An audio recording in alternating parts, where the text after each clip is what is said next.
টাঙ্গাইলে প্রমত্ত যমুনার চরাঞ্চলে এবার গমের ব্যাপক আবাদ হচ্ছে।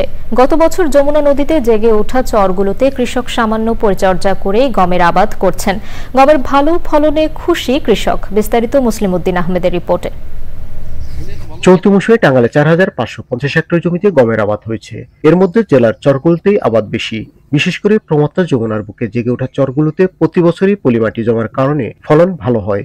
বছরের পর বছর চরাঞ্চলের কৃষক মশলা জাতীয় কিছু ফসল আবাদ করলেও অধিকাংশ জমি পরিত্যক্ত থাকতো। এবার তারা সেসব জমি গম আবাদের আওতায় এনেছেন। কৃষি গবেষণার লোকজন এসে আমাদের উদ্বুদ্ধ করে এই জায়গা গত বছর থেকে আমরা চাষ করছি।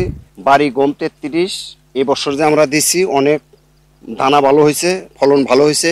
এই পাখনার গম আবাদ করছি, আল্লাহ খুব ভালো ফসল দিছে।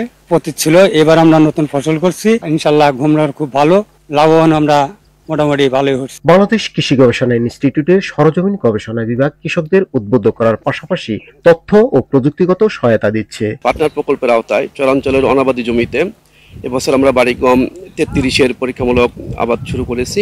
জিরো টিলে যে চাষ করা হয়েছে, এখানে কোনো চাষ খরচ নাই, জাস্ট একটু আশ্রা টেনে এই গমগুলা চাষ করা হয়েছে এবং একবার আমরা সেচ প্রদান করেছি। এতে আমরা আশা করছি খুব ভালো ফলন পাবে এবং সামনে বছর এরকম জমিতেই আমরা এই গমের আবাদটা আরো বাড়িয়ে দিব। নদ নদীর অববাহিকা সহ পরিত্যক্ত জমিগুলো আবাদের আওতায় আনা গেলে গমের আমদানি নির্ভরতা অনেকটাই কমবে বলে মনে করছেন সংশ্লিষ্টরা। টাঙ্গাইলের ভুয়াপুর থেকে Muslim Uddin Ahmed, Channel i. Bundle থাকলে প্রতি সেনমানিতে টাকা বাঁচবে। বিকাশ সেনমানি বান্ডেল কিনে জিতুন প্রতি লেনদেনে।